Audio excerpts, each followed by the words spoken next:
Hello everyone! Good morning! Magluluto ako ngayon ng saluyot, alugbati, and talbos ng kamuti. Ayan, andito nga pala kami sa Blue House.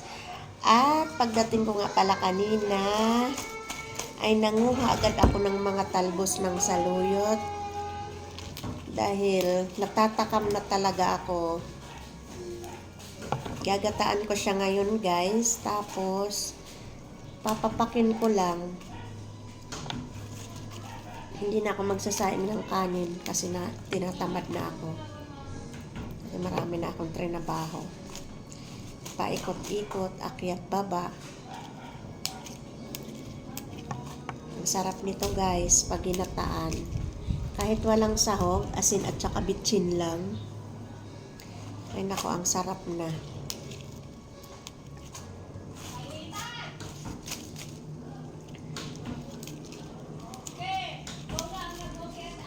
Bumili nga pala ako kanina ng tulingan, may naglako. So yun sana ang lulutuin ko, kaya lang pagtingin ko wala na pala yung stock kong uling. So mamaya ko na lang lutuin kasi 8 hours ko yan linuluto guys ang aking sinaing na tulingan.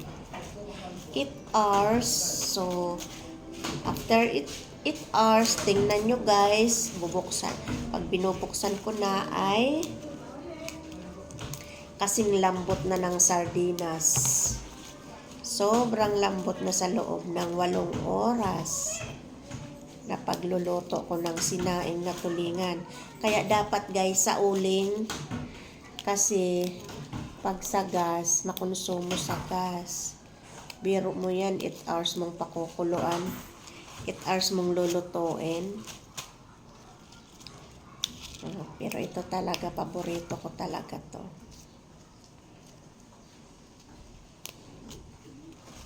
Nanguha na ako nito kanina mga maring kasi nakita ko yung mga tanim kong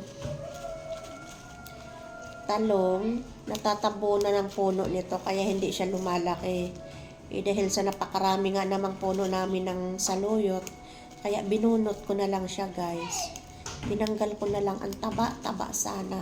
Kasi doon siya tumubo sa pinagtanggalan ko dati ng basura.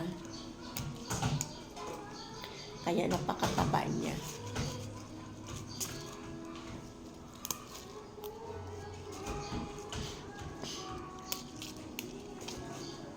Naligo na ako maaga para bago man mawala ang tubig. Nakapaligo na ako. Ubus ko to guys, hindi na ako magkakanin ngayon. Ito na lang papakin ko. Hindi ko na rin siya lalagyan ng asin para mapapak ko. Kasi pag maalat, hindi mo to mapapapak. Tsaka hindi rin healthy sa ating kidney. Ito guys, ito palang saluyot. Kasi madulas ito, 'di ba? Napakadulas niya.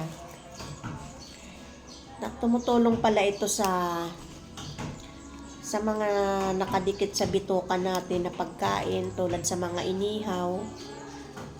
Yung nakadikit sa bituka, nakakatulong pala to para malinis siya, para maalis, lumabas yung mga dumi na yun.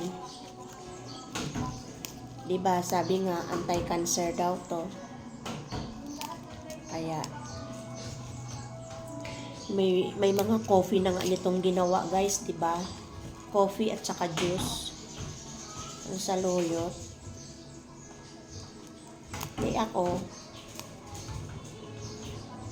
dahil sa napakarami kong saluyot, sabi ko nga, papapakin ko na lang to. Minsan, magpapapak ako ng hilaw. At least walang chemical guys. Kakainin natin ng hilaw.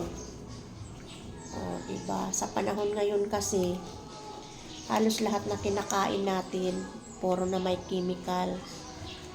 Kaya dapat, kung may sarili tayong tanim, pwede natin kainin na hilaw. Kasi wala siyang chemical.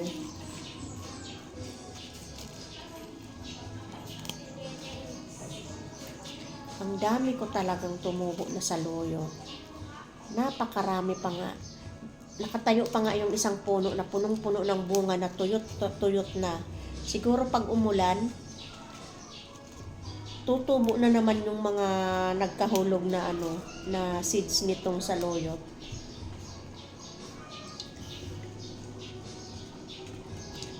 Ayaw ko nang mawala ito kasi nga ang mahal-mahal nito sa palengke. Ilang puno lang. Tapos dry na 20 pesos, 20 pag binili mo. Oh.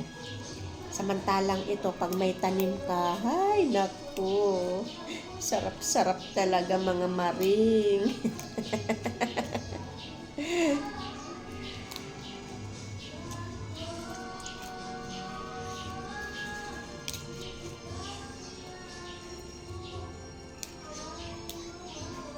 Sarap na sarap talaga ang mga maring. Ayan. Haluan ko na rin ng talbos ng kamote kasi mga talbos ko ng kamote gumagapang na sa malalayo. Kaya tinanggalan ko na lang siya. Masarap din ito guys, gataan. Hindi lang sa sinabawan, sa ginataan, masarap din to. Ayan o. Oh. Murang-mura pa, batang-bata pa, I mean. Napakabata pa niya pero ang hahaba ng dahon. Ay, habang nagtitiris ako nito, naghihimay.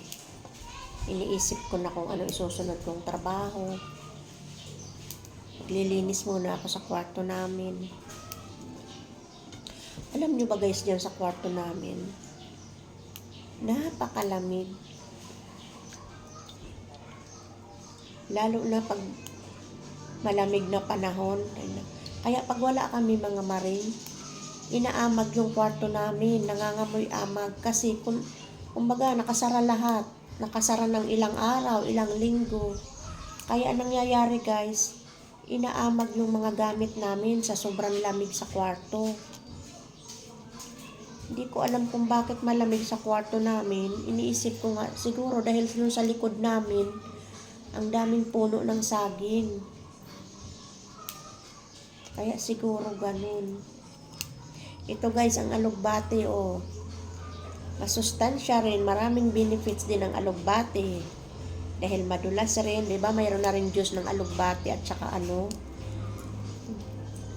mga powder na iniinom. Ayan guys.